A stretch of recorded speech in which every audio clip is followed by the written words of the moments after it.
Ini ang GMA Regional TV Early Edition.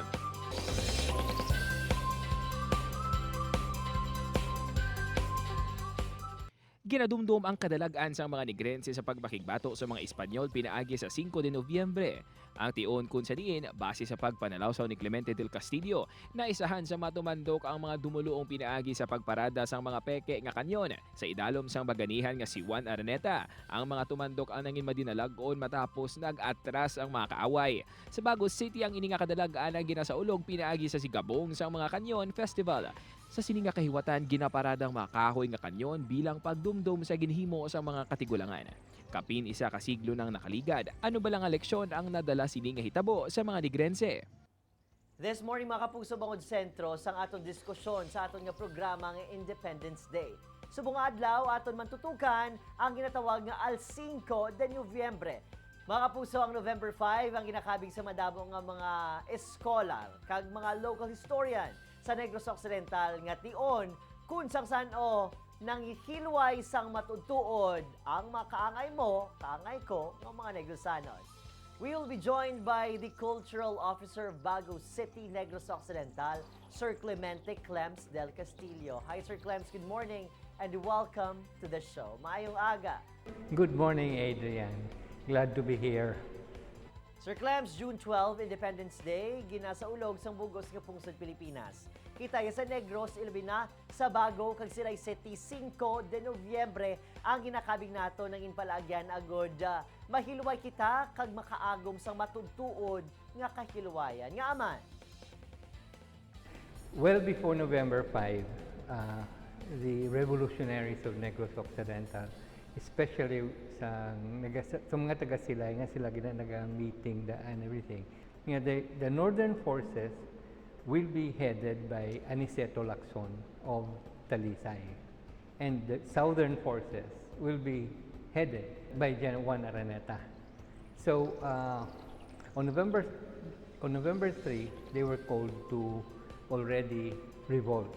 So they chose the date of 5 de Nobyembre para atake sang Espanyol, mga obrero sa umakag, ang mga asyendero. Ang ginhimo nila, ang paklang sang nipa. Utwa nila tanan nga mga dahon, ginhimo nila nga daw rifle, nga itsura daw mga Mauser rifle, sang morita sang hapon, ginpintahan itom. Ang amakan, ginroll Manila na, kaginpintahan itom. And then they started marching to Bacolod. So, General Juan Araneta started marching from his house on the early morning of November 5, and they've taken over already. They raised the flag in Bago. He only had 3 rifles and 1 pistol. Let's talk about this time one of the greatest bluff known to mankind. Mga kanyon nga peke nga nagtublag sa mga manugsakop, pwede bala? In 1891, years before the revolution, General Juan Araneta traveled to Europe. And one of the things that he saw was the Industrial Revolution. And he was really impressed sa Industrial Revolution sa Europe at the time. So he decided to buy machineries there. All those machineries were shipped to Bago from Europe. So the Spaniards already thought nga nag-ship siya arms. After that, they imprisoned him because of that, the suspicions that he already was shipping arms. Because of that, makita mo nga ang mga Espanyol nagpati nga may kanyon siya kag may mga armas. Sir, we have Luzon, Visayas, and Mindanao nga nagabaka-baka agud sa country. Maangko naton ang matutuod nga kahilwayan. Anong naging kontribusyon sang 5 de Nobyembre sa bugos nga pungsod? The elite structure, the hacienderos, decided to form a separate government, the Cantonal Republic of Negros. So we seceded from the country, we seceded from the Philippines, and formed our own government until the Americans took over. After all these years, are the ideals of freedom nga ginpakig-away kag ginpakigbatuan sang aton mga baganihan buhi pabalagyapon sa subong? Well, It is a matter of how you look at it because kami sa Bago, we always celebrate 5 de Noviembre. Even Silay celebrates 5 de Noviembre. But these are the only two places where 5 de Noviembre is being remembered. Kami sa Bago, wala labot sa Mga Kanyon nga ginapang parada namon. We have a program called Millennials Perspective where parang hindi malipatan ang istorya sa 5 de Noviembre.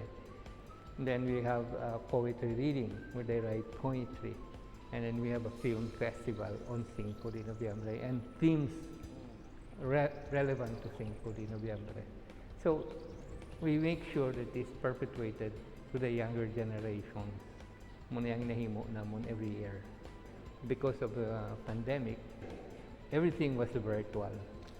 But we still have the film, we still have the rap, we still have the poetry, the storytelling. Spoken words is what I call them now.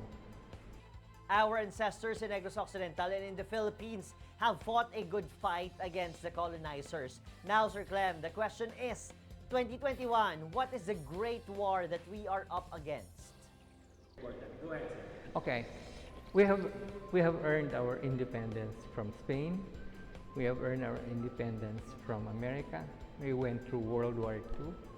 I think it's time the people should give themselves the proper perspective to win the war against COVID.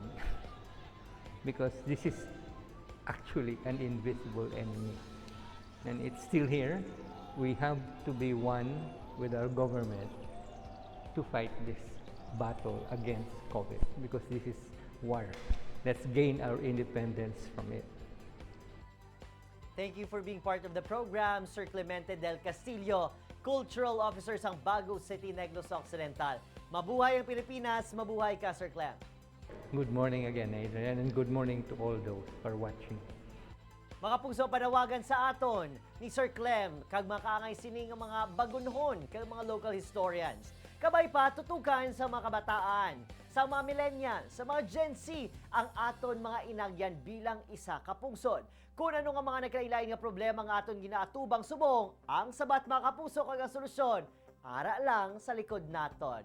History mga kapuso will solve our misery. Said? Hindi basta-basta ang inagyan sang aton katigulangan para lang kita nga mga ulihing tubo ang makapangabuhi nga hilway. Gani dapat agi dinhi panindugan kag ipakigbato man kung kinahanglan.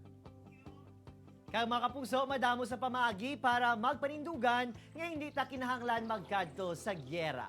Mga kapuso, sa sibilisado nga sosyudad, ang tanan nga konflikto ang pwede maistoryahan, mapungkuan. Samtang, ang leksyon nga dala sang pagpakigbato sang 19 Martires ng Aklan tutukan sa pagbalik sa inyo paborito nga programa ko naga, GMA Regional TV Early Edition.